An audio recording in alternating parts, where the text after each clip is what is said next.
प्रौद्योगिकी 7.1 भारत के space sector में प्राइवेट प्लेयर्स, सरकारी पहल और संस्थागत तंत्र, रणनीतिक नीति और विनियामक सुधार। स्पेस क्षेत्र के लिए अलग अलग नीतियां लागू की गई हैं। रिमोट सेंसिंग नीति 2020 उदास स्माइली। इस नीति का उद्देश्य पृथ्वी के अवलोकन और डेटा सेवाओं में निजी क्षेत्र की भागीदारी को बढ़ावा देना है। सैटकॉम नीति 2020 उदास स्माइली। यह नीति उपग्रह आधारित संचार सेवाओं के विस्तार और निजी कंपनियों की भागीदारी को प्रोत्साहित करती है। स्पेसकॉम नीति 2020 उदास स्माइली। इसका उद्देश्य अंतरिक्ष आधारित संचार प्रणालियों को मजबूत करना है। इन सुधारों का उद्देश्य निजी कंपनियों के लिए अंतरिक्ष क्षेत्र में प्रवेश को आसान बनाना तथा नवाचार और प्रतिस्पर्धा को बढ़ावा देना है। स्पेस सेक्टर में प्राइवेट कंपनियों की हालिया उपलब्धियां। Skyroot aerospace.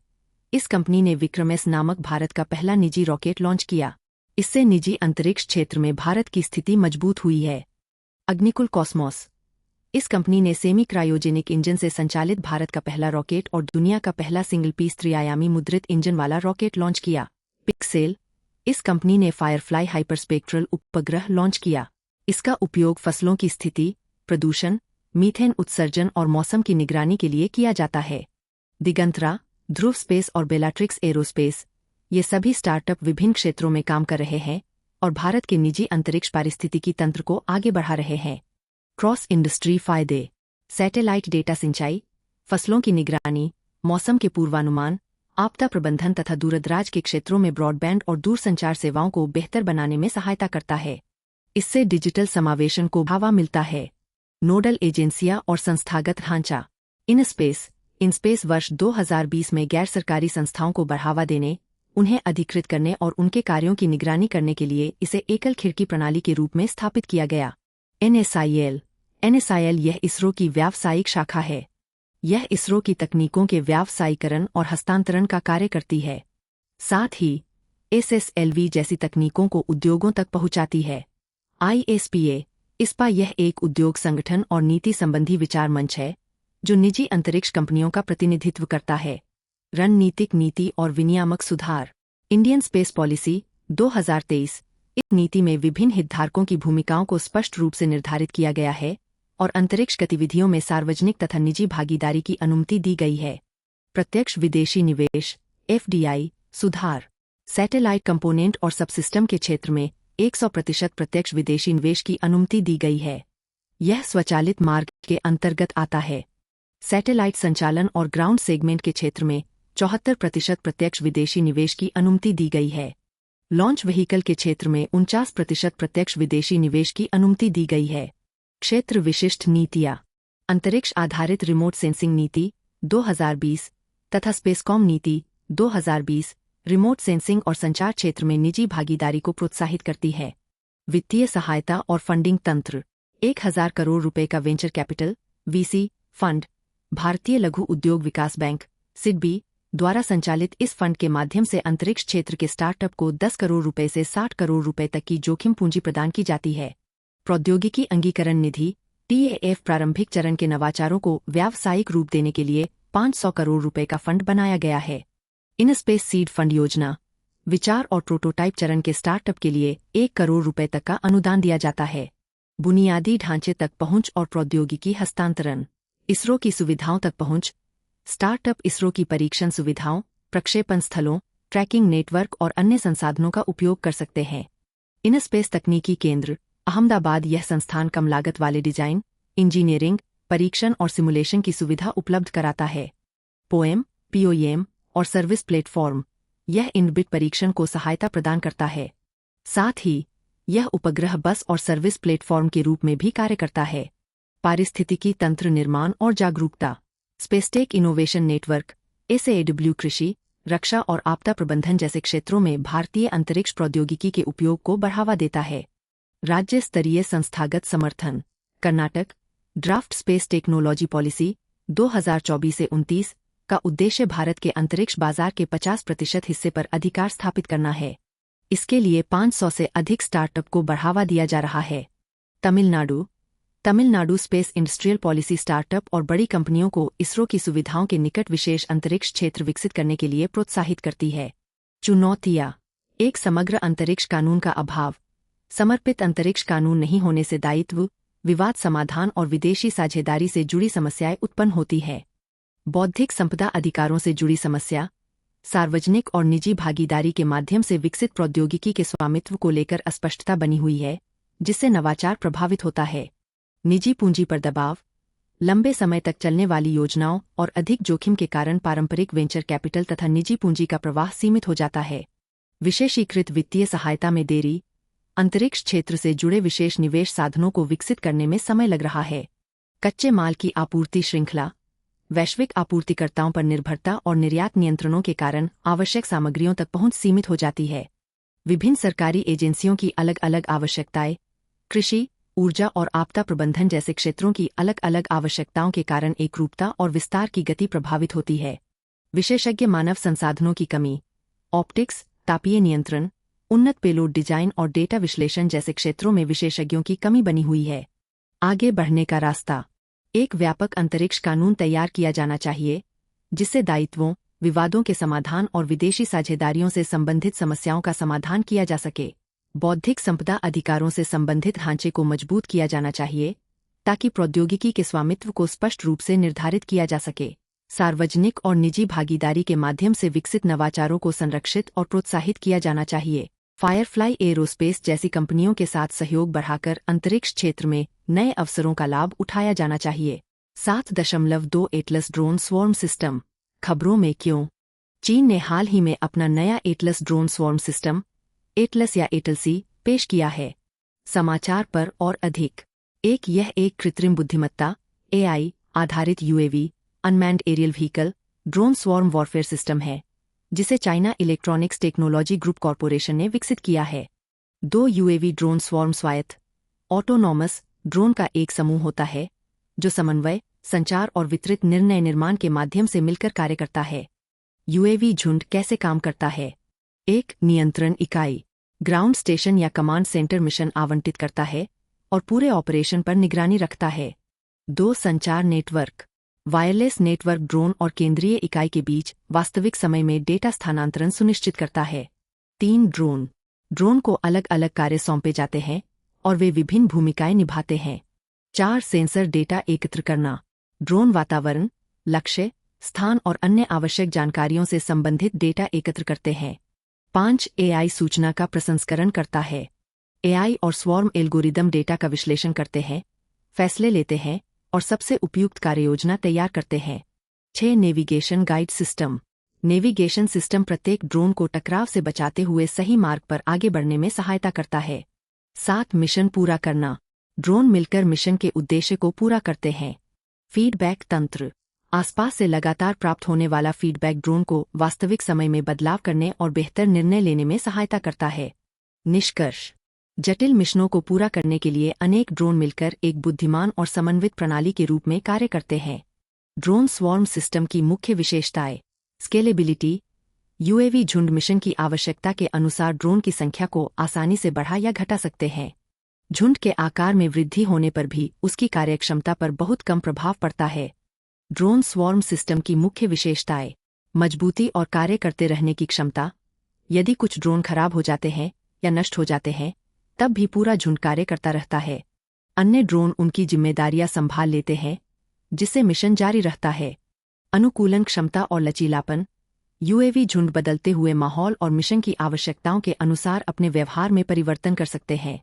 कृत्रिम बुद्धिमत्ता आधारित वास्तविक समय में निर्णय लेना।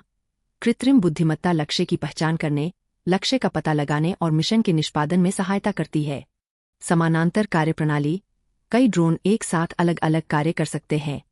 इससे निगरानी, मानचित्रण, पहचान और क्षेत्र कवरेज जैसे कार्य अधिक प्रभावी हो जाते हैं।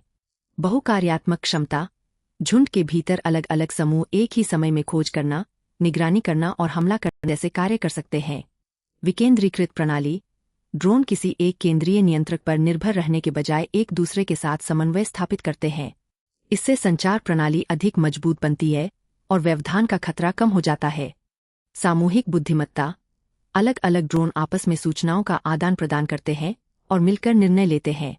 झुंड एक बुद्धिमान प्रणाली की तरह कार्य करता है, जो जटिल समस्याओं का समाधान करने में सक्षम होती है।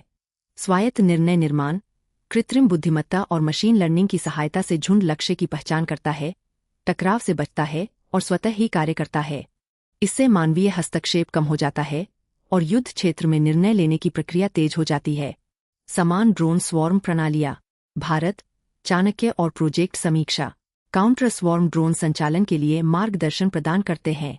संयुक्त राज्य अमेरिका, पर्डिक्स और ऑफसेट परियोजनाएं विकास के चरण में हैं। Israel, drone guardian system. तुर्की, कार्गो ड्रोन झुंड। यूएवी झुंड की चुनौतियां। संचार और समन्वय। बड़ी संख्या में ड्रोन के बीच निरंतर संचार बनाए रखना एक कठिन कार्य है। मार्ग निर्धारण और टकराव से बचाव। ड्रोन को सुरक्षित मार्ग निर्धारित करना होता है ताकि वे एक दूसरे से न टकराए। ऊर्जा की सीमाएं। बैटरी की कम क्षमता उड़ान समय, भार वहन क्षमता और संचालन सीमा को सीमित करती है। पर्यावरणीय व्यवधान। तेज हवाएं, खराब मौसम और जटिल भौगोलिक परिस्थितियां समन्वित संचालन को प्रभावित कर सकती है। नैतिक चिंताएं। गोपनीयता, वायु क्षेत्र के नियमन, जवाबदेही और स्वायत्त हथियारों से संबंधित प्रश्न अब भी बने हुए हैं। निष्कर्ष। जैसे जैसे ड्रोन झुंड भविष्य की सैन्य रणनीतियों का एक महत्वपूर्ण हिस्सा बनते जा रहे हैं, देशों को अपनी क्षमताओं को और अधिक मजबूत करना होगा। इसके साथ ही काउंटर स्वॉर्म तकनीकों का विकास करना और इनका सुरक्षित तथा जिम्मेदार उपयोग सुनिश्चित करना भी आवश्यक होगा। 7.3 भारत में अनुसंधान और विकास R&D करने में आसानी। खबरों में क्यों। हाल ही में नीति आयोग ने भारत में रिसर्च एंड डेवलपमेंट करने में आसानी नामक एक रिपोर्ट जारी की है। इस रिपोर्ट में भारत के अनुसंधान एवं विकास पारिस्थितिकी तंत्र की प्रमुख चुनौतियों की पहचान की गई है और उनके समाधान के लिए सुझाव दिए गए हैं। भारत का वर्तमान अनुसंधान एवं विकास पारिस्थितिकी तंत्र। सकल घरेलू व्यय GERD भारत अनुसंधान और विकास पर सकल घरेलू उत्पाद का लगभग 0.65% व्यय करता है। यह आंकड़ा संयुक्त राज्य अमेरिका लगभग 3.5%, चीन लगभग 2.4%, दक्षिण कोरिया और इजराइल लगभग 4.5% की तुलना में काफी कम है। भारत में अनुसंधान एवं विकास व्यय का अधिकांश भाग सरकारी स्रोतों से आता है, जबकि निजी क्षेत्र का योगदान अपेक्षाकृत कम है। शोधकर्ताओं की संख्या। पूर्णकालिक समकक्ष FTE शोधकर्ताओं की संख्या प्रति 10 लाख जनसंख्या पर 262 है। इसकी तुलना में संयुक्त राज्य अमेरिका में यह संख्या 4,821 और चीन में 1,585 है। यह आंकड़ा वैश्विक नवाचार सूचकांक GII 2025 पर आधारित है। भारत में R&D करने में आसानी से जुड़ी मुख्य चुनौतियां और सुझाव। नीति आयोग। वित्त पोषण और उपयोग। प्रमुख चुनौतियां। एक चुने हुए संस्थानों में अनुसंधान एवं विकास R&D वित्त पोषण का संकेंद्रण, जैसे भारतीय राष्ट्रीय अनुसंधान फाउंडेशन ANRF के अनुसंधान एवं विकास वित्त पोषण का लगभग 80% भाग कुछ चुनिंदा संस्थानों को प्राप्त होता है।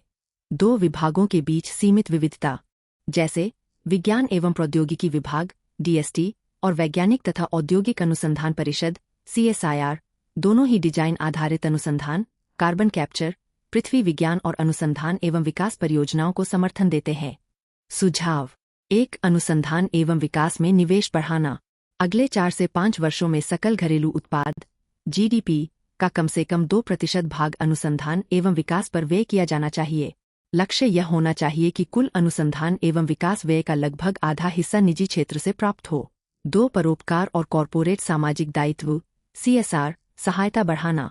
कंपनियों द्वारा कॉरपोरेट सामाजिक दायित्व के अंतर्गत दिए जाने वाले अनुदानों का अधिक उपयोग किया जाना चाहिए। गुणवत्तापूर्ण मानव संसाधन को आकर्षित करना और बनाए रखना। प्रमुख चुनौतियां। 1. फेलोशिप मिलने में देरी। इसके साथ ही मानव संसाधन प्रबंधन में अंतर संस्थागत अंतर भी दिखाई देता है। 2. भर्ती में देरी। प्रशासनिक कारणों, विशेष रूप से सरकारी संस्थानों में वित्तीय कारणों के कारण नियुक्ति प्रक्रियाएं प्रभावित होती है। 3. शिक्षकों पर प्रशासनिक बोझ।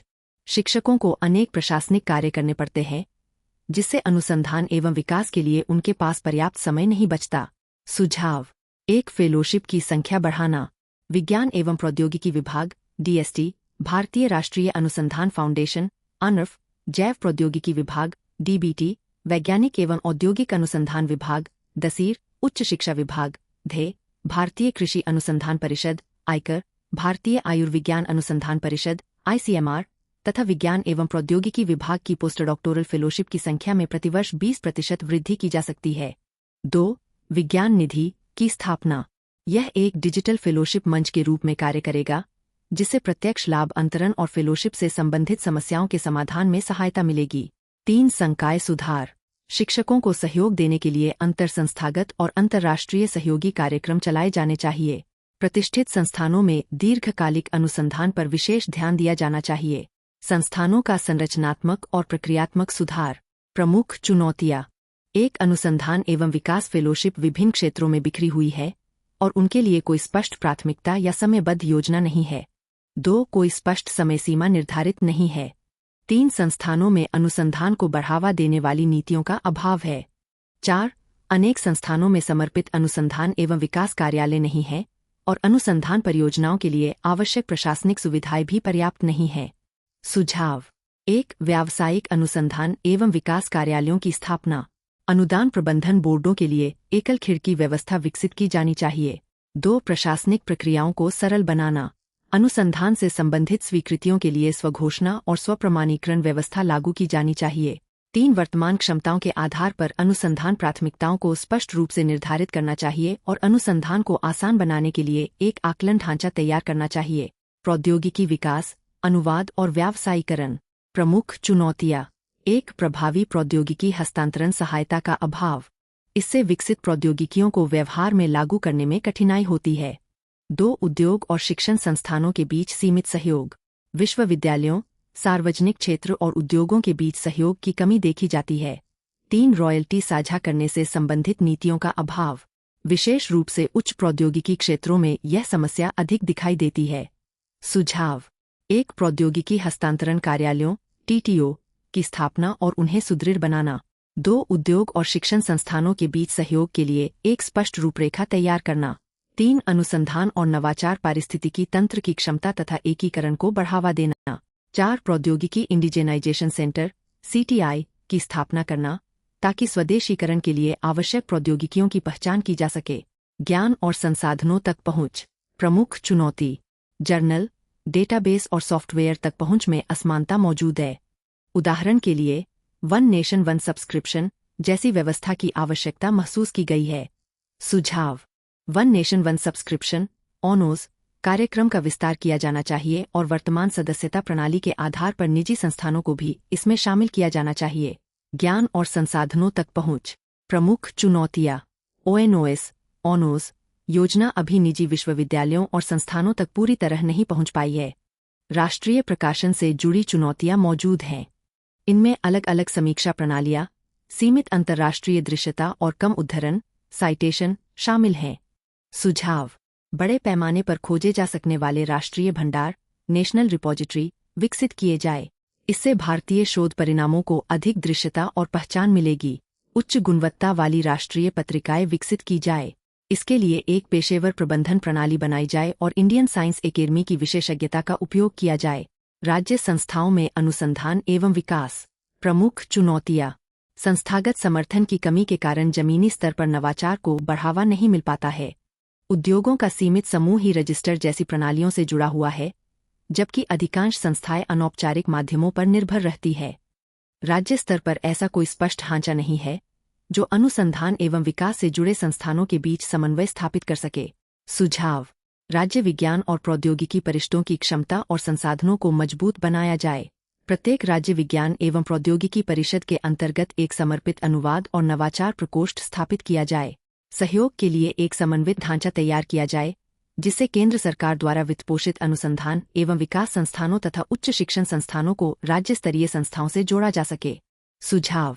राज्य विज्ञान और प्रौद्योगिकी परिषदों की क्षमता और संसाधनों को मजबूत बनाया जाए। प्रत्येक राज्य विज्ञान एवं प्रौद्योगिकी परिषद के अंतर्गत एक समर्पित अनुवाद और नवाचार प्रकोष्ठ स्थापित किया जाए।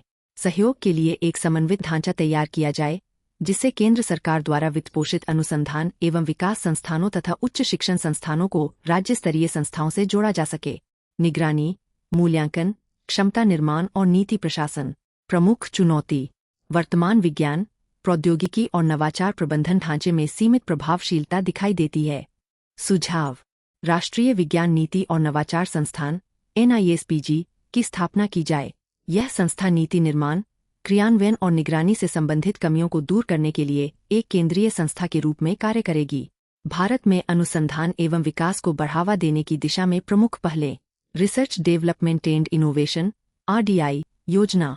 इसका उद्देश्य निजी क्षेत्र को नवीनतम प्रौद्योगिकियों और गहन तकनीकी डीप टेक परियोजनाओं में निवेश के लिए प्रोत्साहित करना है।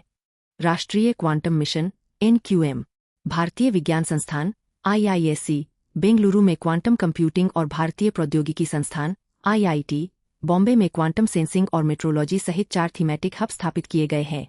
राष्ट्रीय अंतर्विषयक साइबर भौतिक प्रणाली मिशन NMICPS, देश भर में 25 प्रौद्योगिकी नवाचार केंद्र TIH स्थापित किए गए हैं।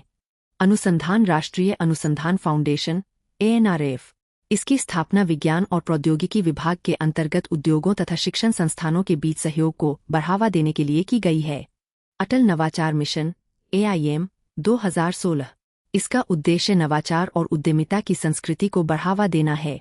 अन्य प्रमुख पहले NIDHI, राष्ट्रीय पहल विकास और हार्नेसिंग इनोवेशन प्रयास, युवा और उभरते प्रौद्योगिकी उद्यमियों को बढ़ावा देने की योजना, प्रौद्योगिकी हस्तांतरण कार्यालयों की स्थापना और सुदृढ़ीकरण तथा नीति आयोग के unified portal management system UPMS जैसे प्रयास किए गए हैं।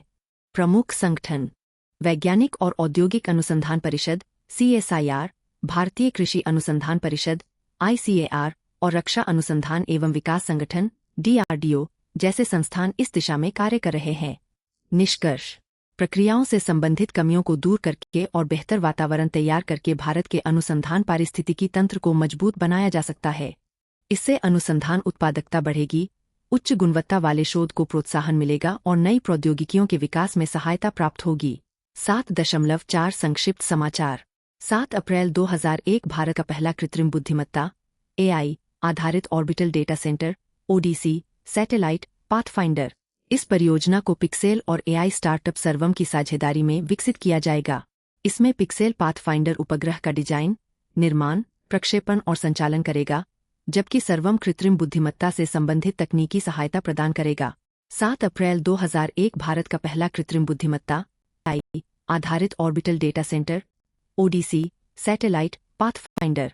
ODC देश की अंतरिक्ष कंप्यूटिंग क्षमताओं को बढ़ाने के साथ साथ विदेशी क्लाउड अवसंरचना पर निर्भरता कम करेगा और तकनीकी आत्मनिर्भरता को बढ़ावा देगा। ऑर्बिटल डेटा सेंटर ODCs के बारे में अर्थ, यह एक स्केलेबल, आवश्यकता के अनुसार विस्तार योग्य और क्लाउड आधारित डेटा प्रोसेसिंग तथा भंडारण अवसंरचना है जो सीधे अंतरिक्ष में कार्य करती है। इसका उद्देश्य अंतरिक्षीय क्लाउड के साथ मिलकर कार्य करने वाला बुनियादी ढांचा तैयार करना है।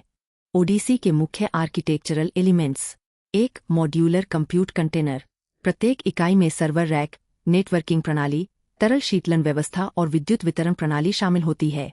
2. बिजली और तापीय प्रणालियाँ, इनमें बड़े, पतले और मुड़ सकने वाले सौर पैनलों का उपयोग किया जाता है। 3. डेटा ट्रांसपोर्ट, इनमें स्टारलिंक और काइपर जैसी निम्न पृथ्वी कक्षा LEO आधारित उपग्रह प्रणालियों के साथ लेजर आधारित ऑप्टिकल संचार तकनीक का उपयोग किया जाता है।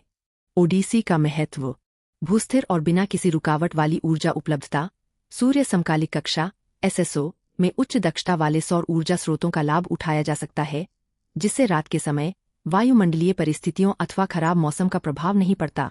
निष्क्रिय शीतलन तंत्र, अंतरिक्ष का अत्यधिक ठंडा निर्वात क्षेत्र एक प्राकृतिक शीतलन प्रणाली के रूप में कार्य करता है। इसका तापमान लगभग -270 डिग्री सेल्सियस होता है, जिससे शीतलन के लिए पानी की आवश्यकता कम हो जाती है। पृथ्वी पर प्रभाव में कमी: 40 मेगावाट क्षमता वाले डेटा सेंटर को संचालित करने के लिए प्रतिदिन लगभग 1 मिलियन टन से अधिक पानी की आवश्यकता हो सकती है। स्केलेबिलिटी और तीव्र तैनाती: मॉड्यूलर डिजाइन के कारण इन केंद्रों का विस्तार अपेक्षाकृत आसानी से किया जा सकता है और पृथ्वी पर डेटा सेंटर स्थापित करने की तुलना में इन्हें अधिक तेजी से प्रक्षेपित किया जा सकता है। स्थलीय डेटा केंद्रों की चुनौतियाँ: अधिक बिजली की खपत। विश्व आर्थिक मंच WEF के अनुसार डेटा सेंटर विश्व की लगभग 1.5% बिजली की खपत करते हैं। भूमि और संसाधनों की आवश्यकता: अत्यधिक डेटा भंडारण के लिए बड़े भूभाग, शीतलन प्रणालियों, विद्युत आपूर्ति और पर्यावरणीय नियंत्रण की आवश्यकता होती है। पाथफाइंडर के बारे में: यह 200 किलोग्राम द्रव्यमान वाला उपग्रह है और वर्ष 2026 की चौथी तिमाही तक इसके कक्षा में पहुंचने की संभावना है। 2. इसकी प्रमुख विशेषताएं निम्नलिखित हैं। Data centre grade GPU, graphics processing unit कम ऊर्जा वाले प्रोसेसरों पर निर्भर रहने वाली पारंपरिक प्रणालियों की तुलना में यह प्रणाली उच्च प्रदर्शन वाली कंप्यूटिंग क्षमता प्रदान करती है। हाइपरस्पेक्ट्रल इमेजिंग कैमरा, इसे पहली बार किसी उपग्रह में लगाया जाएगा, जिससे तेज और वास्तविक समय में निर्णय लेने में सहायता मिलेगी।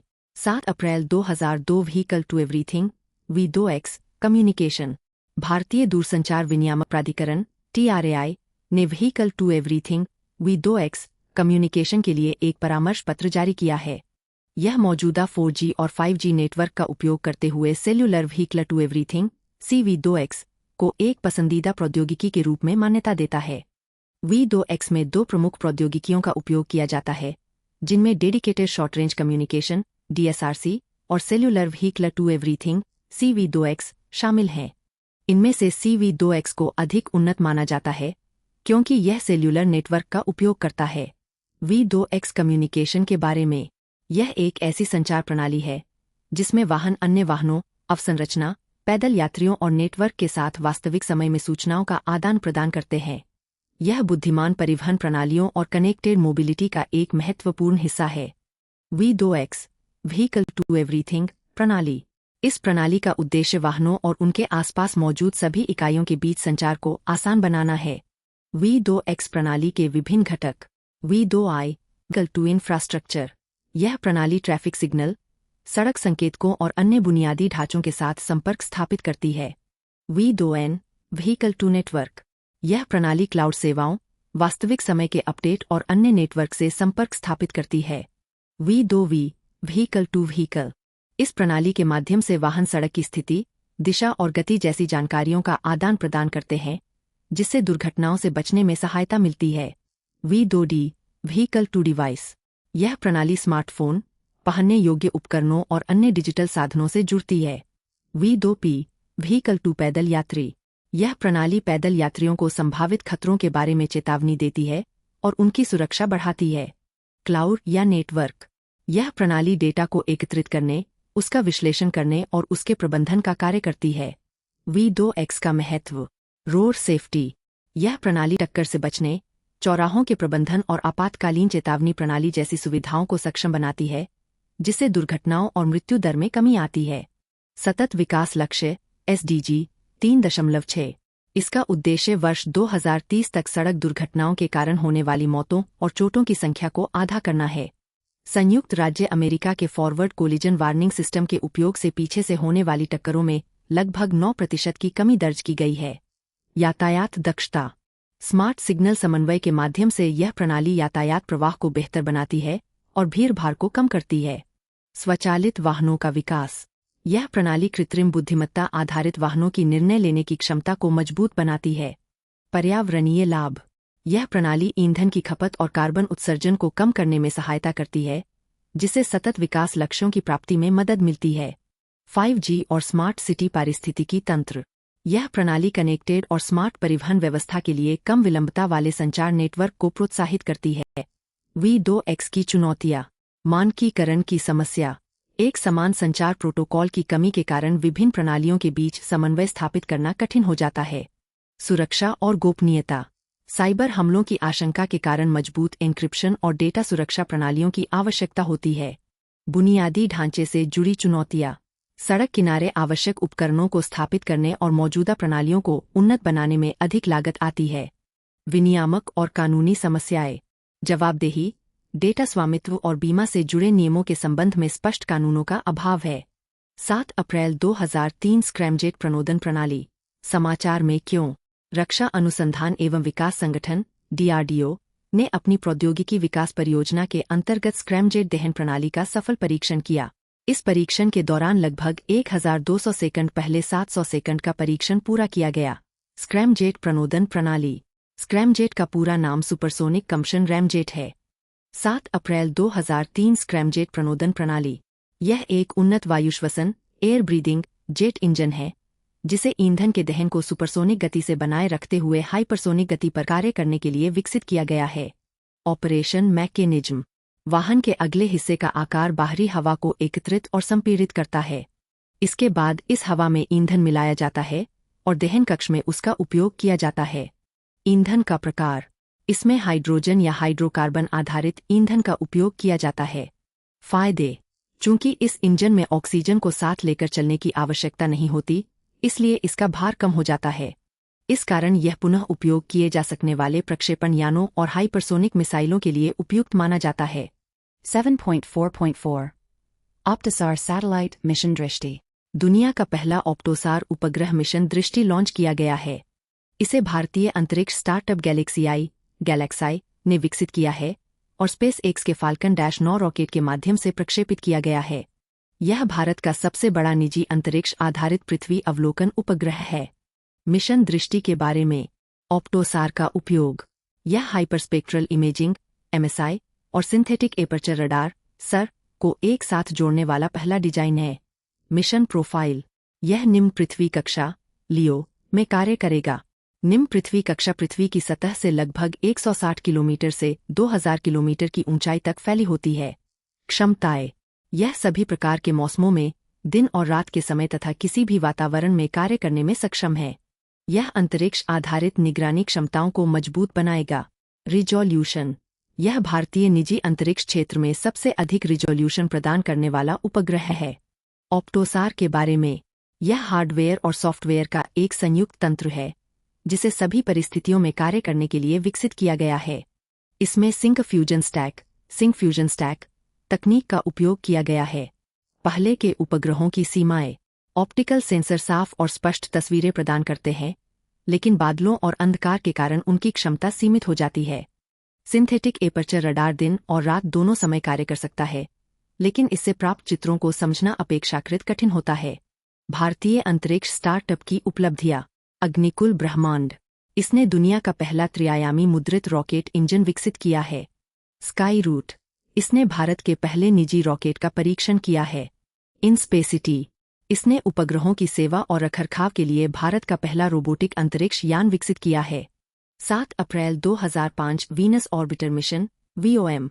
स्वीडन भारत के शुक्रयान वीनस ऑर्बिटर मिशन कार्यक्रम में शामिल हो गया है। शुक्र ग्रह पृथ्वी के सबसे निकट स्थित ग्रह है और माना जाता है कि इसका निर्माण पृथ्वी जैसी परिस्थितियों में हुआ था। वीनस ऑर्बिटर मिशन (वीओएम) के बारे में। यह शुक्र ग्रह के अध्ययन के लिए भारत का पहला वैज्ञानिक मिशन है, जिसे वर्ष 2024 में स्वीकृति प्रदान की गई थी। उद्देश्य। इस मिशन का उद्देश्य शुक्र ग्रह की सतह और उसकी सतह के नीचे की संरचना, वायुमंडलीय प्रक्रियाओं तथा पृथ्वी पर पड़ने वाले प्रभावों का अध्ययन करना है। इस मिशन को वर्ष 2028 में प्रक्षेपित करने की योजना बनाई गई है। अंतरिक्ष यान के विकास और प्रक्षेपण की जिम्मेदारी इसरो की होगी। LVM-3 के कक्षीय चरण को विशेष रूप से इस प्रकार विकसित किया गया है कि वह अंतरिक्ष यान को कक्षा में स्थापित करने के बाद भी मिशन संचालन में सहयोग करता रहे। 7 अप्रैल 2006 solar wind magnetosphere ionosphere link explorer smile mission.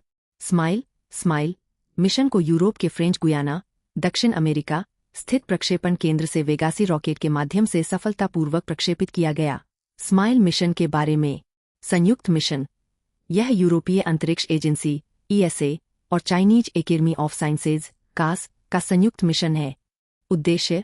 इसका उद्देश्य सौर पवन और पृथ्वी के मैग्नेटोस्फीयर के बीच होने वाली परस्पर क्रियाओं का पहली बार त्रिआयामी चित्रण करना है।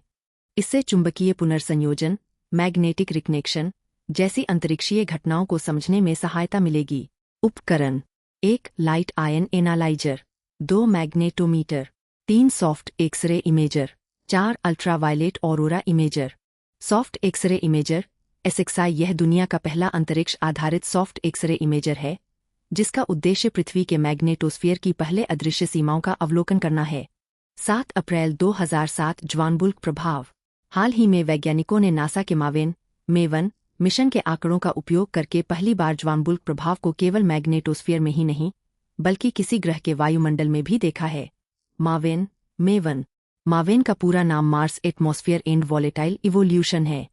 यह एक रोबोटिक ऑर्बिटर है जिसका उपयोग मंगल ग्रह के ऊपरी वायुमंडल का अध्ययन करने के लिए किया जाता है। मैग्नेटोस्फीयर।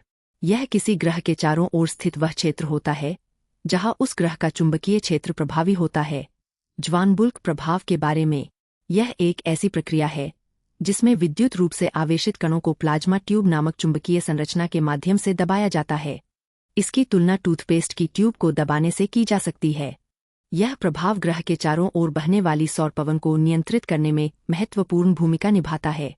7 अप्रैल 2008 अल्फवेनिक अथवा किंक वेव्स।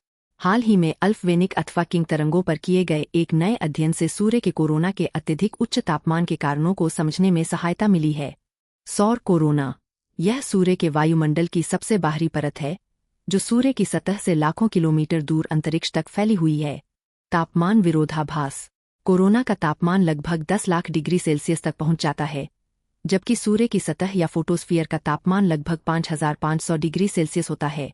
अल्पवेनिक अथवा किंग वेव्स के बारे में, ये अनुप्रस्थ मैग्नेटोहाइड्रोडायामिकामी MHD तरंगें होती हैं जो सूर्य के कोरोना में चुंबकीय क्षेत्र रेखाओं के साथ संचालित होती है।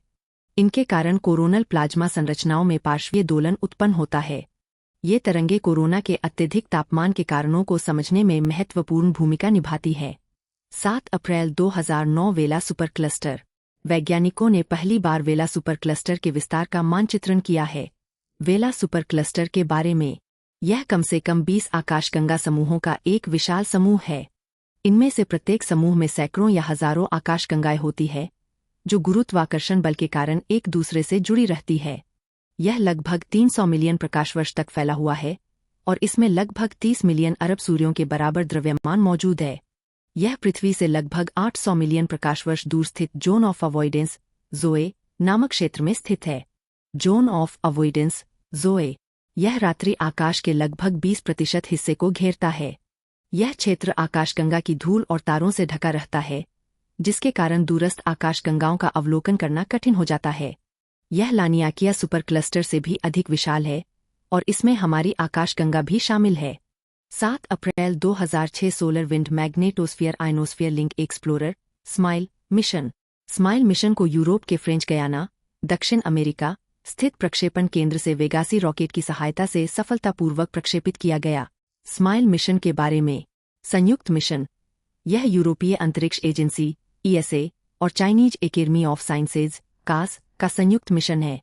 उद्देश्य, इसका उद्देश्य सौर पवन और पृथ्वी के मैग्नेटोस्फीयर के बीच होने वाली परस्पर क्रियाओं की पहली त्रिआयामी तस्वीर तैयार करना है।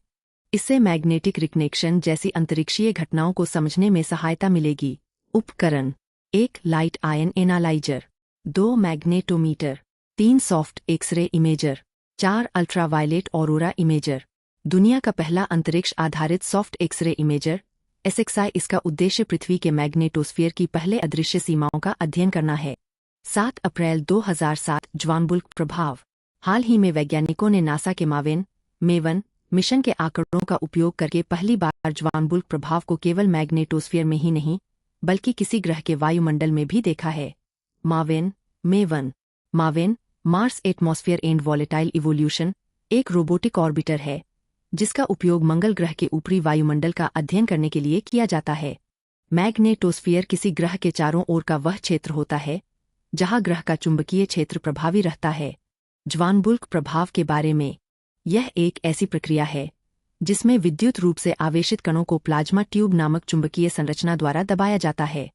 यह उसी प्रकार कार्य करती है जैसे टूथपेस्ट को ट्यूब से बाहर निकाला जाता है। यह प्रभाव ग्रह के चारों ओर बहने वाली सौर पवन को नियंत्रित करने में महत्वपूर्ण भूमिका निभाता है। 7 अप्रैल 2008 अल्पवेनिक अथवा किंग वेव्स। हाल ही में अल्पवेनिक अथवा किंग वेव्स पर किए गए एक नए अध्ययन से सूर्य की सतह की तुलना में उसके कोरोना के अत्यधिक अधिक तापमान के कारणों को समझने में सहायता मिली है।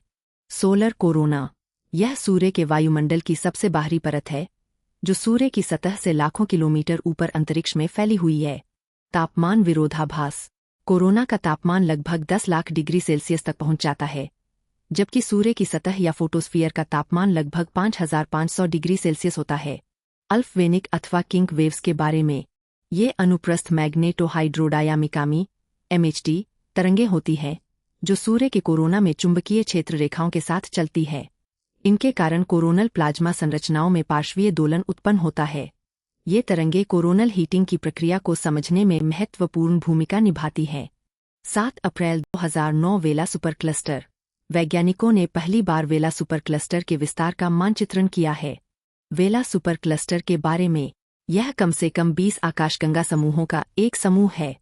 इनमें से प्रत्येक समूह में सैकड़ों या हजारों आकाशगंगाएं हैं जो गुरुत्वाकर्षण बल के कारण एक दूसरे से जुड़ी हुई है। यह लगभग 300 मिलियन प्रकाशवर्ष तक फैला हुआ है और इसमें लगभग 30 मिलियन बिलियन सूर्यों के बराबर द्रव्यमान मौजूद है। यह पृथ्वी से लगभग 800 मिलियन प्रकाशवर्ष दूर जोन ऑफ अवॉइडेंस ज़ोए नामक क्षेत्र में स्थित है। जोन ऑफ अवॉइडेंस ज़ोए यह रात्रि आकाश के लगभग 20% भाग को घेरता है। यह क्षेत्र आकाशगंगा की अंतरतारकीय धूल और तारों से ढका रहता है, जिसके कारण दूरस्थ आकाशगंगाओं को देखना कठिन हो जाता है। यह लानियाकिया सुपर क्लस्टर से भी अधिक विशाल है और इस सुपर क्लस्टर में पृथ्वी तथा हमारी बाकी आकाशगंगाएं भी शामिल हैं। 6 रणनीतिक उद्देश्य और GAPAMR गैपएमआर 2026 से 2036। 1. जागरूकता और व्यवहार परिवर्तन। इसका उद्देश्य लोगों में जागरूकता बढ़ाना और उनके व्यवहार में सकारात्मक परिवर्तन लाना है। 2. निगरानी और प्रयोगशाला सुदृढ़ीकरण। इसका उद्देश्य एकीकृत निगरानी प्रणाली और प्रयोगशाला नेटवर्क को मजबूत बनाना है। 3. संक्रमण की रोकथाम और नियंत्रण। इसका उद्देश्य स्वच्छता, टीकाकरण और साफ-सफाई के माध्यम से संक्रमण को रोकना है। 4. समान पहुंच और प्रबंधन। इसका उद्देश्य उच्च गुणवत्ता वाली एंटीमाइक्रोबियल दवाओं तक सभी लोगों की सुलभ पहुंच सुनिश्चित करना है। 5. अनुसंधान और नवाचार। इसका उद्देश्य नए एंटीमाइक्रोबियल उत्पादों के विकास के लिए अनुसंधान और नवाचार को बढ़ावा देना है। 6. शासन, वित्त पोषण और जवाबदेही। इसका उद्देश्य बहुक्षेत्रीय समन्वय और टिकाऊ वित्तीय सहायता को मजबूत बनाना है। AMR एंटीमाइक्रोबियल रेजिस्टेंस के बारे में। अर्थ, यह ऐसी स्थिति होती है जब बैक्टीरिया, वायरस, कवक और परजीवी एंटीबायोटिक्स, एंटीवायरल और एंटीफंगल जैसी दवाओं के प्रति प्रतिरोध विकसित कर लेते हैं। अनुमान, वर्ष 2050 तक AMR के कारण लगभग 39 मिलियन लोगों की मृत्यु हो सकती है। महत्वपूर्ण पहल। भारत, राष्ट्रीय कार्य योजना, NAP-AMR, रेड लाइन जागरूकता अभियान आदि। वैश्विक स्तर। विश्व स्वास्थ्य संगठन WHO का global antimicrobial resistance and use surveillance system GLASS. 79वीं विश्व स्वास्थ्य सभा WHA में पारित अन्य प्रमुख प्रस्ताव। रेडिएशन और स्वास्थ्य पर पहला प्रस्ताव। इसका उद्देश्य आयनकारी और गैर आयनकारी दोनों प्रकार के विकिरणों को शामिल करते हुए राष्ट्रीय सुरक्षा प्रणालियों को मजबूत बनाना है। सभी के लिए स्वास्थ्य के आर्थिक पक्ष से संबंधित रणनीति 2026 से 2030। इसका उद्देश्य यह सुनिश्चित करना है कि स्वास्थ्य को आर्थिक, राजकोषीय और औद्योगिक नीतियों में व्यवस्थित रूप से शामिल किया जाए। ऊपर दिए गए बिंदुओं में केवल चित्र और उससे संबंधित दिखाई देने वाली जानकारी को ही शामिल किया गया है। 7 अप्रैल 2014 हेपेटाइटिस। विश्व स्वास्थ्य संगठन WHO ने ग्लोबल हेपेटाइटिस रिपोर्ट 2026 जारी की है। रिपोर्ट के अनुसार दुनिया भर में हेपेटाइटिस से होने वाली मौतों में भारत सबसे ऊपर है, विशेष रूप से हेपेटाइटिस B और हेपेटाइटिस C से होने वाली मौतों के मामले में। हेपेटाइटिस के बारे में। यह यकृत, लीवर की सूजन है जो मुख्य रूप से हेपेटाइटिस वायरस के कारण होती है। हालांकि अन्य संक्रमण, विषैले पदार्थ जैसे शराब और कुछ दवाएं तथा स्वप्रतिरक्षित ऑटोइम्यून बीमारियां भी इसके लिए जिम्मेदार हो सकती है। हेपेटाइटिस वायरस के 5 प्रमुख प्रकार हैं, जिनमें type A, B, C, D और A शामिल हैं। टाइप B और टाइप C दीर्घकालिक, क्रॉनिक बीमारियों का कारण बनते हैं और ये लीवर सिरोसिस तथा कैंसर के सबसे सामान्य कारण हैं। हेपेटाइटिस A और हेपेटाइटिस A सामान्य रूप से दूषित भोजन और पानी के कारण फैलते हैं। हेपेटाइटिस B, C और D मुख्य रूप से संक्रमित शारीरिक तरल पदार्थों के संपर्क में आने से फैलते हैं। 7 अप्रैल 2015 polycystic ovarian metabolic syndrome PMOS। अंतर्राष्ट्रीय विशेषज्ञ समूह ने पॉलीसिस्टिक ओवेरियन सिंड्रोम PCOS का नाम बदलकर polycystic ovarian metabolic syndrome PMOS कर दिया है। PCOS एक सामान्य हार्मोन संबंधी विकार है जो प्रजनन आयु की महिलाओं को प्रभावित करता है। इस स्थिति में अंडाशय अधिक मात्रा में एंड्रोजन, पुरुष हार्मोन का उत्पादन करते हैं, जिसके कारण अनियमित मासिक धर्म, अंडाशय में सिस्ट, मुहासे, वजन बढ़ना और प्रजनन संबंधी समस्याएं उत्पन्न होती है। PCOS शब्द को भ्रामक माना गया क्योंकि इससे प्रभावित अनेक महिलाओं में पॉलीसिस्टिक अंडाशय नहीं पाए जाते हैं। इससे निदान और उपचार दोनों में कठिनाई उत्पन्न होती है। PMOS के बारे में। PMOS कई हार्मोन संबंधी मार्गों, चयापचय संबंधी विकारों और बड़े स्तर के शारीरिक जोखिमों को दर्शाता है। पॉलीसिस्टिक, इसमें कई हार्मोन उत्पन्न करने वाली प्रणालियां शामिल होती हैं। मेटाबॉलिक, इसका संबंध चयापचय संबंधी विकारों, इंसुलिन प्रतिरोध और हृदय संबंधी समस्याओं से होता है। ओवेरियन, यह अनियमित मासिक धर्म, प्रजनन क्षमता में कमी और अंडोत्सर्जन की समस्याओं से जुड़ा होता है। सिंड्रोम, यह एक जटिल बहुप्रणाली विकार है न कि केवल एक अंग से संबंधित समस्या। 7 अप्रैल 2016 हंटा वायरस। हाल ही में हंटा वायरस के फैलने से जुड़े एक क्रूज जहाज MV डायमंड पर लगभग 150 लोग संक्रमित पाए गए, जिनमें 3 लोगों की मृत्यु हो गई। हंटा वायरस के बारे में, यह एक जूनोटिक वायरस है जो कृंतकों, विशेष रूप से चूहों, के माध्यम से फैलता है और मनुष्यों में गंभीर बीमारी पैदा कर सकता है। संक्रमण का तरीका: संक्रमित चूहों के मूत्र, मल या लार के संपर्क में आने से संक्रमण फैलता है। इसके कारण होने वाले प्रमुख रोग निम्नलिखित हैं। Hanta virus cardiopulmonary syndrome HCPS। यह तेजी से विकसित होने वाला रोग है जो फेफड़ों और हृदय को प्रभावित करता है। रीनल सिंड्रोम के साथ रक्तस्रावी बुखार HFRS। वर्तमान में इस रोग के लिए कोई विशेष उपचार उपलब्ध नहीं है। 7 अप्रैल 2017 मस्तिष्क खाने वाला अमीबा नेग्लेरिया फाउलेरी। वैज्ञानिकों ने चेतावनी दी है कि जलवायु परिवर्तन के कारण बढ़ते तापमान से रोग फैलाने वाले अमीबा, विशेष रूप से मस्तिष्क खाने वाले अमीबा का खतरा बढ़ सकता है।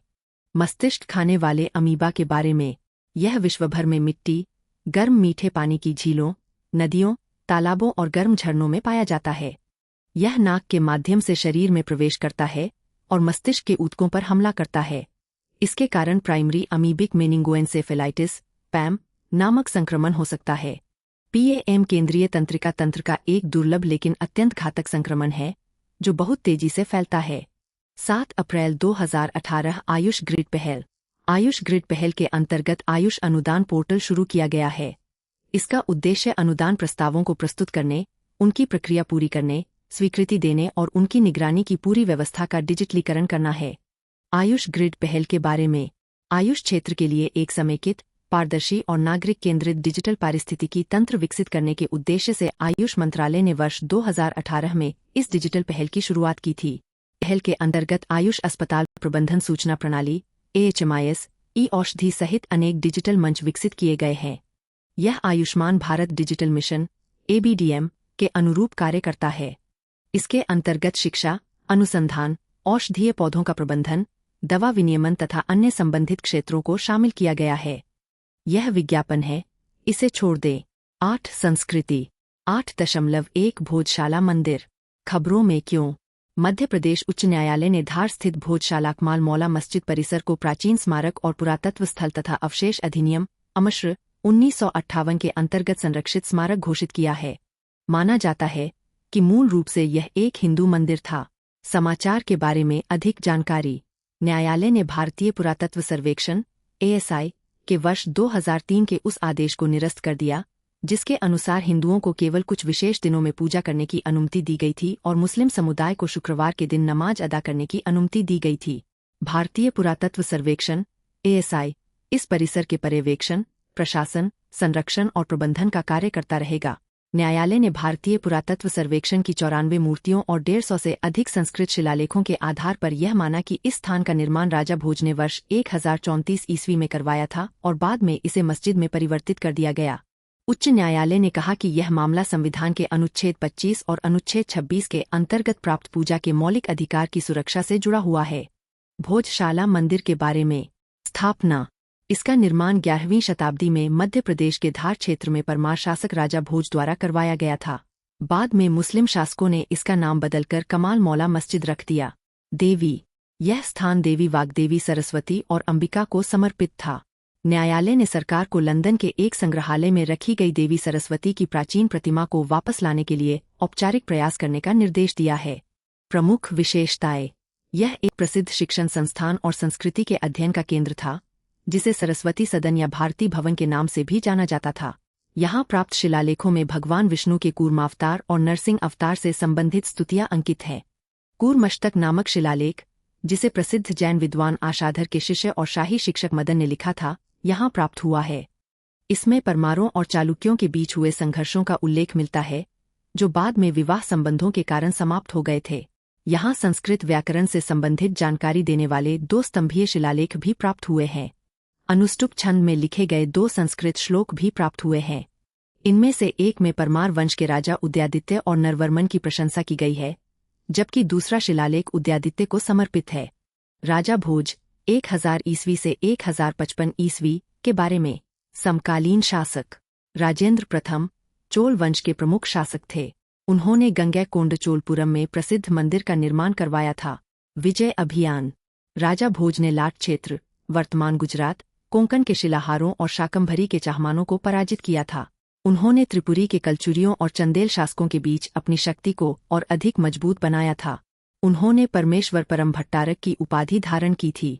साहित्यिक योगदान। सम्रांगन सूत्रधार उनकी प्रसिद्ध कृति है। यह वास्तुकला पर आधारित एक विश्वकोशीय ग्रंथ है, जिसमें नगर नियोजन, भवन निर्माण, महलों और मंदिरों के निर्माण से संबंधित जानकारी दी गई है। राजा भोज 1000 ईस्वी से 1055 ईस्वी के बारे में। साहित्यिक योगदान। सरस्वती कंठाभरण, संस्कृत व्याकरण से संबंधित एक प्रसिद्ध ग्रंथ। व्यवहार समुच्चय, धर्मशास्त्र अथवा हिंदू विधि से संबंधित ग्रंथ। चारुचर्या, व्यक्तिगत आचरण और स्वच्छता से संबंधित ग्रंथ। वास्तुकला में योगदान। राजा भोज ने बेतवा नदी के किनारे भोजपुर नगर की स्थापना की थी। उन्होंने भोजेश्वर मंदिर का निर्माण करवाया था। उन्होंने इस क्षेत्र में 3 बांधों का निर्माण करवाया था। कोलांस नदी पर मिट्टी का बांध बनवाकर भोपाल में एक विशाल झील का निर्माण करवाया था। वर्ष 2011 में इस झील का नाम बदलकर भोजताल कर दिया गया। भूमिजा मंदिर वास्तुकला। इस शब्द का अर्थ है धरती पर उत्पन्न या देश में उत्पन्न। यह नागर शैली का एक विकसित रूप है, जिसमें मंदिर के मुख्य भाग और शिखर पर द्रविड़ शैली का प्रभाव दिखाई देता है। इस शैली में छोटे शिखरों से युक्त एक प्रमुख शिखर, लता, कोने की पट्टियां और छोटे शिखरों के 5 स्तरों वाला पंच प्रक्षेपण विन्यास शामिल होता है। पंचायतन शैली। इस शैली में एक मुख्य मंदिर के चारों ओर 4 सहायक मंदिर बनाए जाते हैं। इस प्रकार कुल 5 मंदिरों का एक समूह तैयार होता है। परमार वंश के बारे में। उत्पत्ति। ऐसा माना जाता है कि इस वंश की उत्पत्ति अग्निवंशी राजपूतों से हुई थी, जो स्वयं को इक्ष्वाकु वंश का वंशज मानते थे। संस्थापक। इस वंश की स्थापना 9वीं शताब्दी के आरंभ में उपेंद्र कृष्णराज ने की थी। सियाक द्वितीय ने इसे एक स्वतंत्र राज्य के रूप में विकसित किया। राष्ट्रकूट शासक खोट्टिक को पराजित करने के बाद सियाक द्वितीय ने मालवा क्षेत्र पर अपना अधिकार स्थापित किया। राज्य का विस्तार। परमार वंश की प्रमुख राजधानियां उज्जैन और धार थीं। अपने उत्कर्ष काल में इस साम्राज्य का विस्तार कीर्तिस्तंभ, उत्तर से गोदावरी नदी और वैनगंगा नदी, दक्षिण तक तथा मिथिला तीर भुक्ति क्षेत्र, पूर्व से माही नदी, पश्चिम तक था। इसके अंतर्गत वर्तमान गुजरात और आसपास के क्षेत्र शामिल थे। मंदिर वास्तुकला।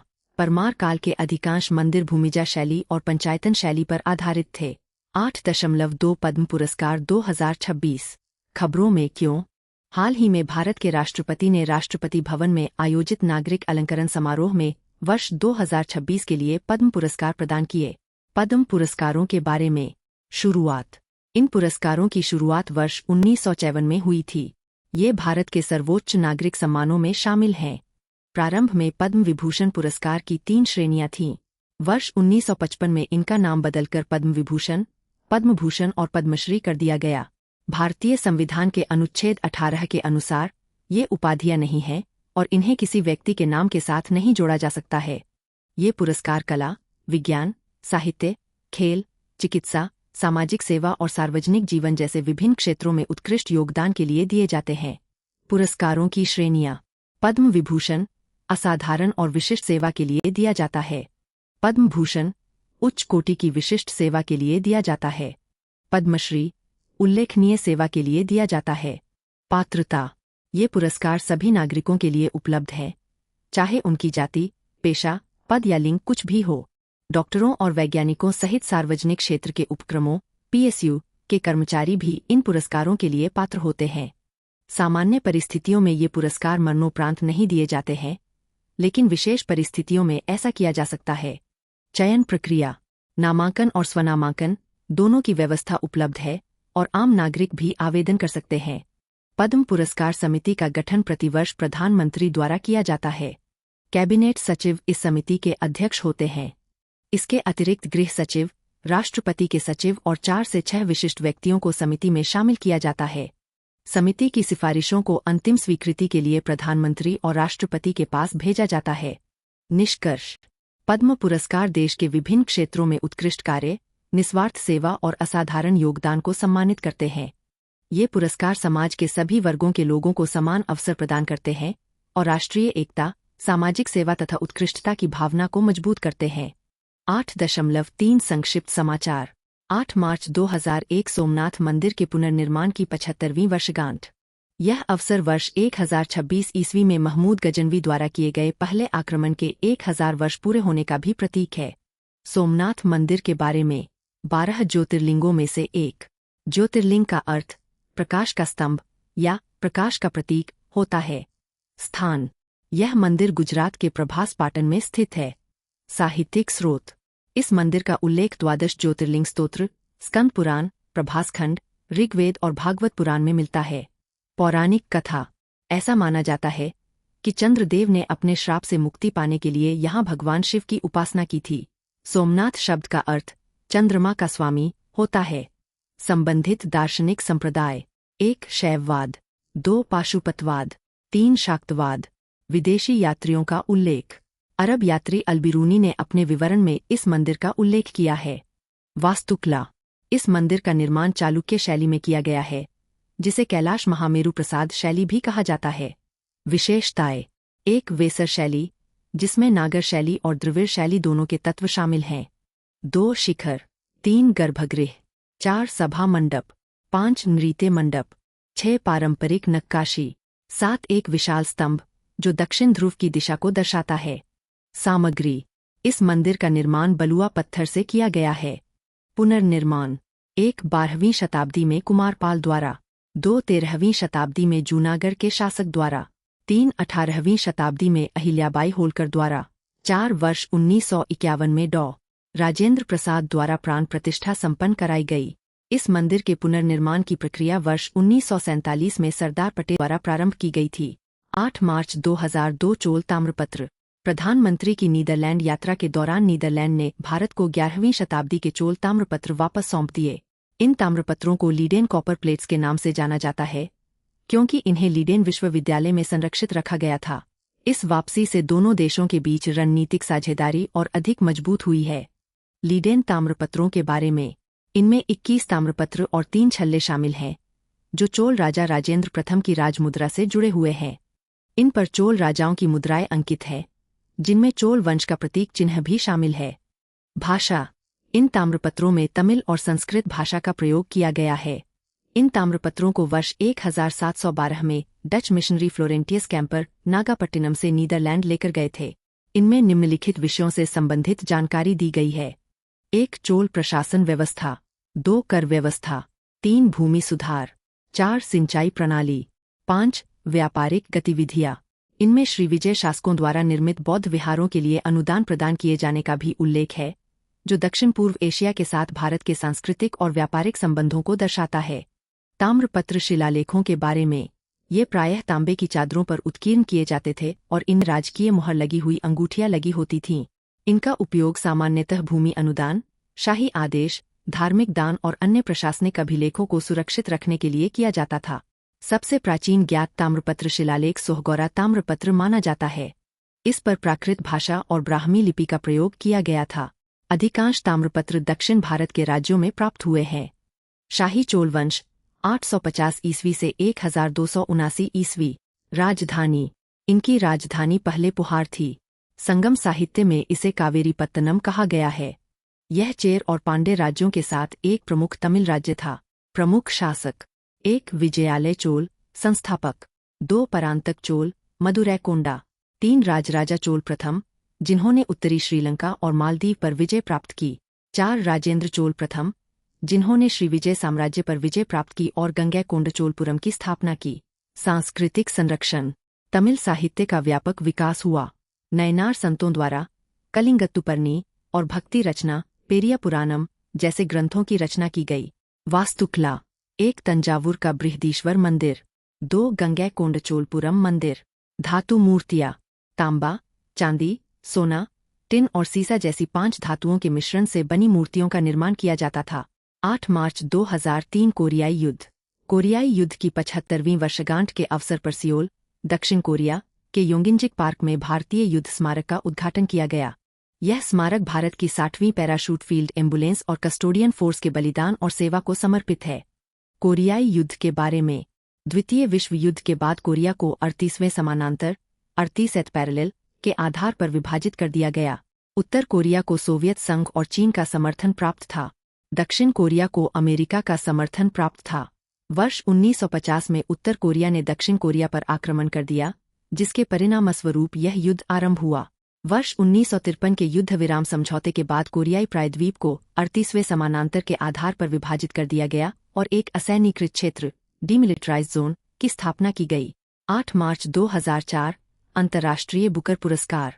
ताइवान के लेखक यांग शुआंगजी और अनुवादक लिंकिंग ने अंतर्राष्ट्रीय बुकर पुरस्कार 2026 प्राप्त किया। अंतर्राष्ट्रीय बुकर पुरस्कार के बारे में।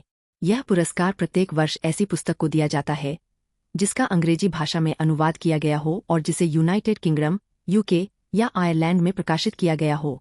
इस पुरस्कार की शुरुआत वर्ष 2005 में मैन बुकर अंतर्राष्ट्रीय पुरस्कार के रूप में हुई थी। अंतर्राष्ट्रीय बुकर पुरस्कार से संबंधित भारतीय विजेता। 1. टॉम्ब ऑफ सैंड 2022, जिसका हिंदी से अंग्रेजी में अनुवाद डेजी रॉकवेल ने किया था।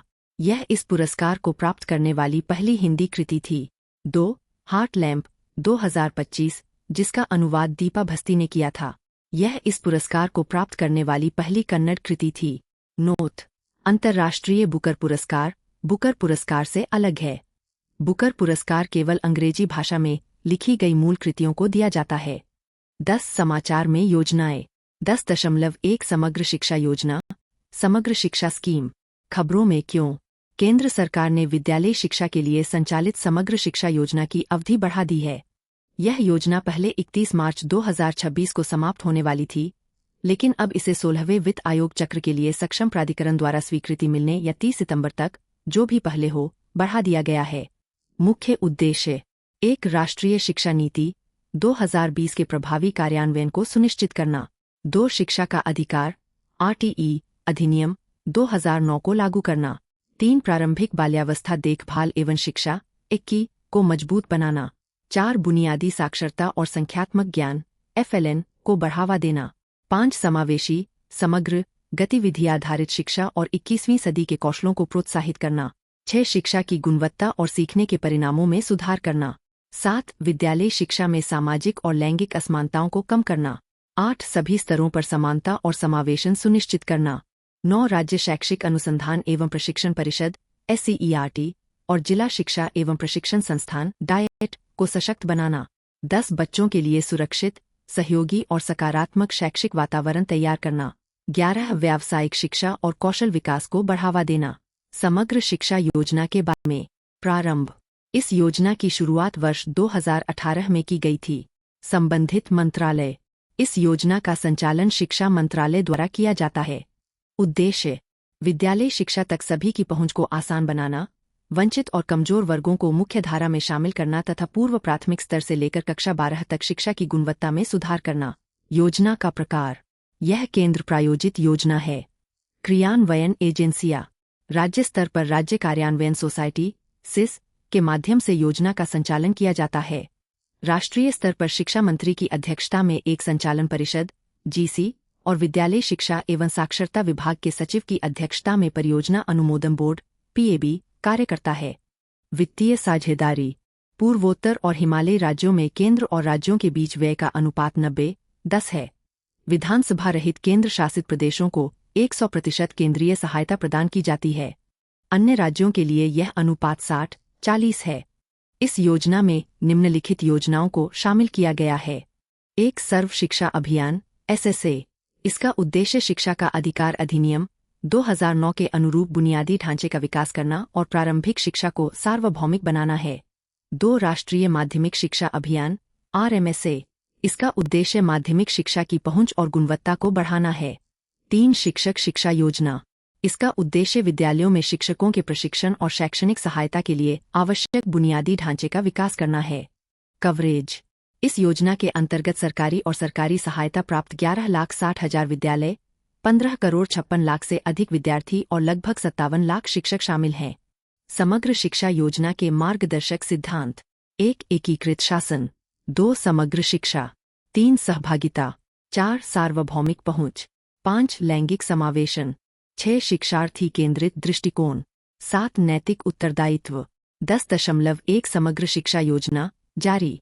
मुख्य हस्तक्षेप: 1. अच्छी शिक्षा तक सभी की पहुंच सुनिश्चित करना। प्री प्राइमरी स्तर से लेकर वरिष्ठ माध्यमिक स्तर तक नए विद्यालयों की स्थापना और पुराने विद्यालयों के उन्नयन का प्रावधान किया गया है। 2. बालिका शिक्षा पर विशेष ध्यान। कस्तूरबा गांधी बालिका विद्यालयों KGBVs का विस्तार और आधुनिकीकरण किया जा रहा है। 3. समावेशी शिक्षा। कक्षा 1 से 12 तक विशेष आवश्यकता वाले बच्चों CWSN को सहायता प्रदान की जाती है। 4. निपुण भारत मिशन। निपुण भारत मिशन बुनियादी साक्षरता और संख्यात्मक ज्ञान फाउंडेशनल लिटरेसी एंड न्यूमरेसी को बढ़ावा देने के लिए यह कार्यक्रम शुरू किया गया है। 5. शिक्षक शिक्षा और प्रशिक्षण को सुदृढ़ बनाना। राष्ट्रीय शैक्षिक अनुसंधान और प्रशिक्षण परिषद NSERT की निष्ठा योजना के अंतर्गत शिक्षकों को प्रशिक्षण दिया जाता है। इस कार्यक्रम के अंतर्गत प्राथमिक और माध्यमिक स्तर के शिक्षकों के लिए विशेष प्रशिक्षण मॉड्यूल तैयार किए गए हैं।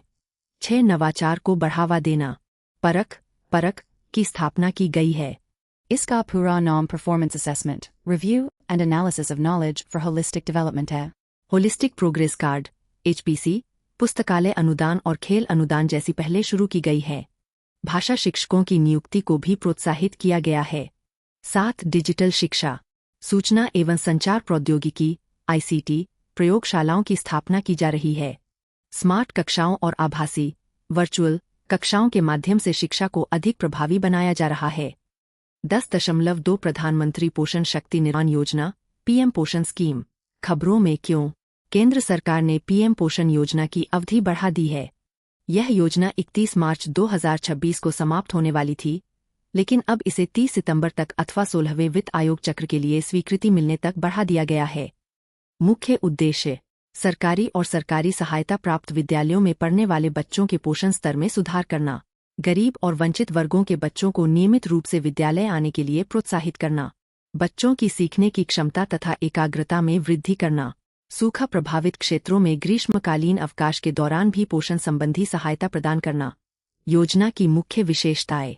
PM पोषण योजना के बारे में। विशेषता: यह विश्व के सबसे बड़े विद्यालय पोषण कार्यक्रमों में से एक है।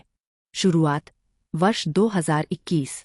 उत्पत्ति 1995 में राष्ट्रीय पोषण सहायता कार्यक्रम प्रारंभ किया गया। 2004 में इसे मध्याह्न भोजन योजना मिड डे मील स्कीम का स्वरूप दिया गया। योजना का प्रकार: यह एक केंद्र प्रायोजित योजना है जिसमें केंद्र और राज्यों के बीच व्यय का अनुपात 60-40 रखा गया है। संबंधित मंत्रालय: शिक्षा मंत्रालय। बजट: वित्तीय वर्ष 2026 के लिए लगभग 12,500 करोड़ रुपए निर्धारित किए गए हैं।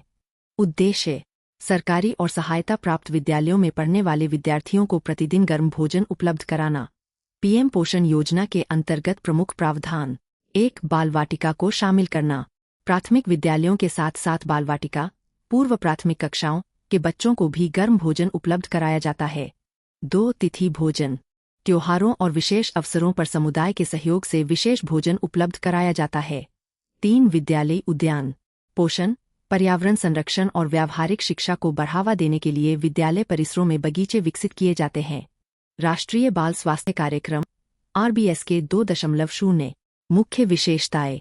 1. 4D मॉडल का विस्तार। पहले यह कार्यक्रम मुख्य रूप से 4 श्रेणियों 4D पर केंद्रित था: जन्म दोष डिफेक्ट्स एट बर्थ, बीमारियां डिजीजेस, पोषण संबंधी कमियां डेफिशिएंसीज, विकास में देरी और विकलांगता डेवलपमेंटल डिलेस एंड डिसेबिलिटीज। अब इसके दायरे को और व्यापक बनाया गया है। इसमें निम्नलिखित विषयों को भी शामिल किया गया है: मानसिक स्वास्थ्य मेंटल हेल्थ, व्यवहार संबंधी समस्याएं, मधुमेह डायबिटीज, उच्च रक्तचाप हाइपरटेंशन, अन्य गैर संचारी रोग NCDs। 2. व्यापक स्वास्थ्य देखभाल कॉम्प्रिहेंसिव केयर। बच्चों की नियमित जांच स्क्रीनिंग निम्नलिखित स्थानों पर की जाती है: जन्म के समय और जन्म के 6 सप्ताह बाद तक, आंगनवाड़ी केंद्रों में 6 सप्ताह से 6 वर्ष तक के बच्चों के लिए, सरकारी एवं सहायता प्राप्त विद्यालयों में 6 से 18 वर्ष तक के विद्यार्थियों के लिए। 3. रेफरल प्रणाली को मजबूत बनाना। जांच के बाद बच्चों को आवश्यकता के अनुसार उच्च स्तरीय चिकित्सा सुविधाओं से जोड़ा जाता है। उपचार की पूरी प्रक्रिया को व्यवस्थित बनाया गया है। जिला प्रारंभिक हस्तक्षेप केंद्र DIC। यहाँ एक ही स्थान पर सभी प्रकार की सेवाएं उपलब्ध कराई जाती है। श्रवण यंत्र कॉक्लियर इम्प्लांट और अन्य चिकित्सा सुविधाएं भी प्रदान की जाती हैं। 4. द्वितीयक एवं तृतीयक स्वास्थ्य सेवाएं। स्वास्थ्य सेवाओं को मजबूत करने के लिए हब एंड स्पोक मॉडल अपनाया गया है। इसका उद्देश्य बच्चों तक प्रत्येक स्तर पर स्वास्थ्य सेवाएं पहुंचाना है।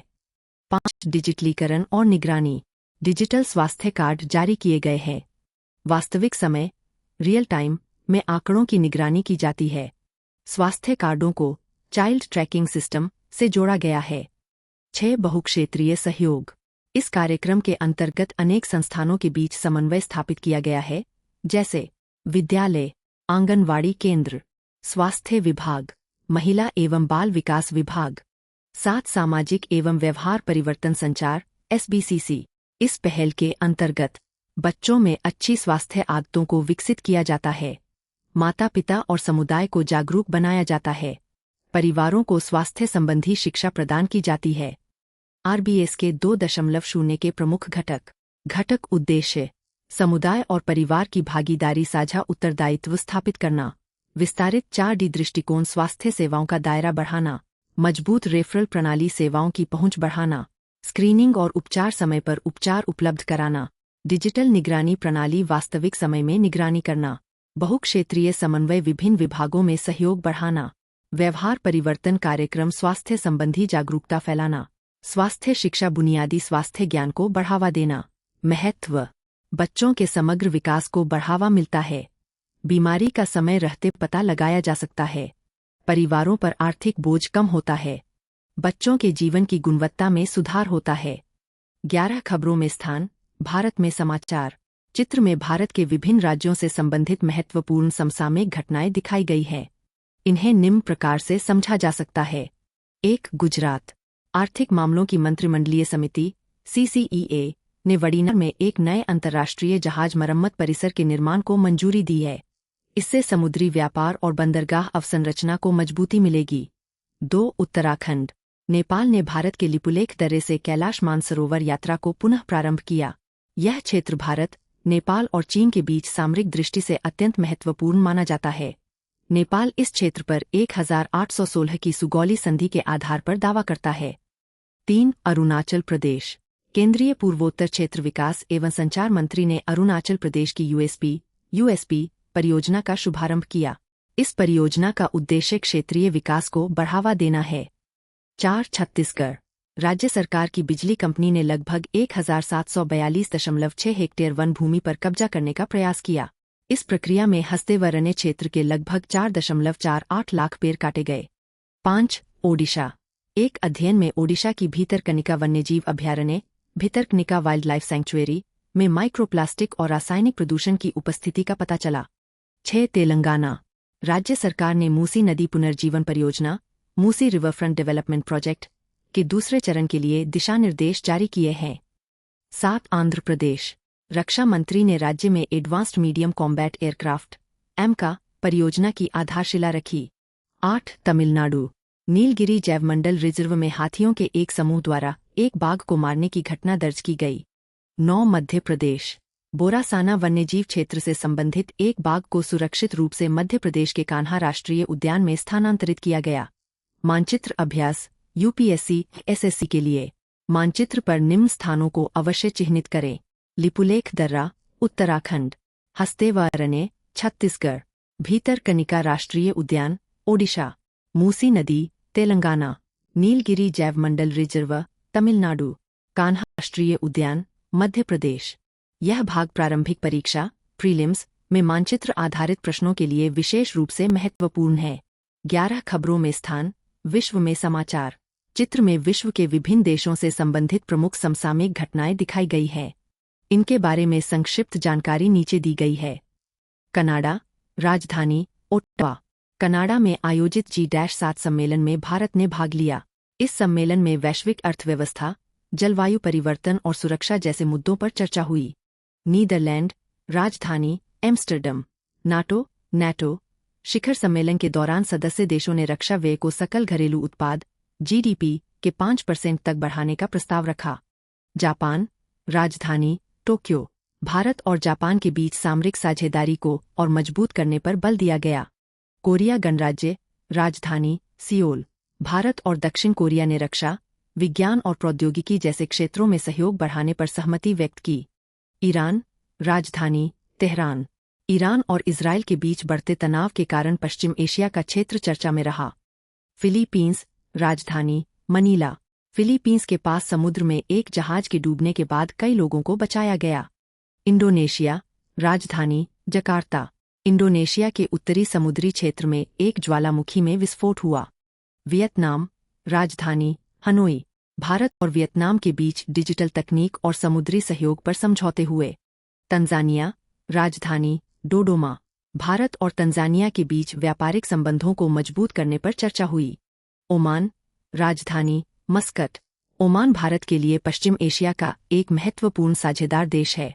भारत और खाड़ी सहयोग परिषद (GCC) के बीच मुक्त व्यापार समझौते (FTA) पर भी चर्चा हुई। संयुक्त अरब अमीरात (UAE) राजधानी अबू धाबी। UAE में भारतीय समुदाय की बड़ी उपस्थिति है। दोनों देशों के बीच आर्थिक और रक्षा सहयोग लगातार बढ़ रहा है। इटली राजधानी रोम। इटली में आयोजित सम्मेलनों और बैठकों में भारत ने सक्रिय भागीदारी की। सूरीनाम राजधानी पारामारिबो। भारत और सूरीनाम के बीच कूटनीतिक और आर्थिक संबंधों को मजबूत बनाने के प्रयास किए गए। अल्जीरिया राजधानी अल्जीयर्स। भारत और अल्जीरिया ने ऊर्जा और व्यापार के क्षेत्र में सहयोग बढ़ाने पर बल दिया। जमैका राजधानी किंगस्टन। भारत और जमैका के बीच सांस्कृतिक और आर्थिक संबंधों को और मजबूत बनाने की दिशा में प्रयास किए गए। मानचित्र अभ्यास UPSC एवं SSC के लिए निम्नलिखित स्थानों को विश्व मानचित्र पर अवश्य चिह्नित करें। Ottawa Canada. Amsterdam Netherlands. Rome Italy. Algiers Algeria. Muscat Oman. Abu Dhabi UAE। Tehran Iran. Seoul दक्षिण Korea. Manila Philippines. Jakarta Indonesia. Dodoma Tanzania. Hanoi Vietnam. यह विषय प्रारंभिक परीक्षा प्रीलिम्स में मानचित्र आधारित प्रश्नों की दृष्टि से अत्यंत महत्वपूर्ण है। 7 विज्ञान और